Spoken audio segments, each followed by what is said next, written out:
Hi mga be, ayan pala, nagpunta kami sa Walter Mart. Yan, nakakita kami ng mga nagtitinda dito ng prutas, gulay, may meat din dyan. Yan, nakikita nyo ako dyan, tumitingin-tingin lang dyan ako, wala naman akong binili. For the content lang. Ayan pa, yan, ang dami-dami dyan guys.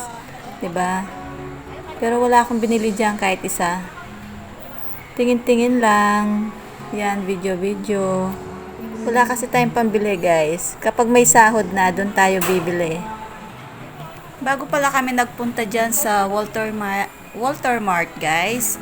Ano pala, nagpunta kami sa pedya ng anak ko kasi pinaka-check up ko siya dahil sumasakit kasi yung mga kalamnan niya, tapos may nakita akong medyo parang bukol dito sa paa niya. Buti na lang, okay naman siya, sabi ni doktora.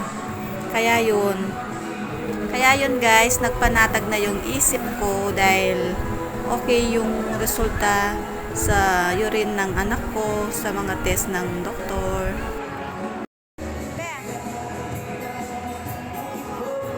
Si Dalagang baby. Ayan guys, window shopping na naman. Nagpunta kami dyan sa appliance center kasi yung namin, washing, siya, parang may sira. Siya, tumitigil kasi kapag naglalaba kami. Ngayon yan, tingin-tingin sa mga appliances dyan. Alam nyo ba guys, mura lang dito. Dyan namin nabili yung washing namin.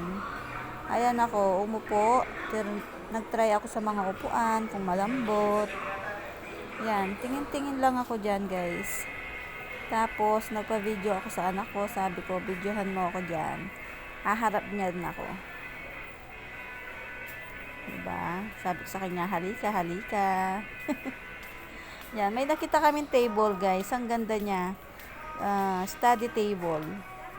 Ganyan yung gusto ko sa, dito sa bahay namin para sa mga anak ko.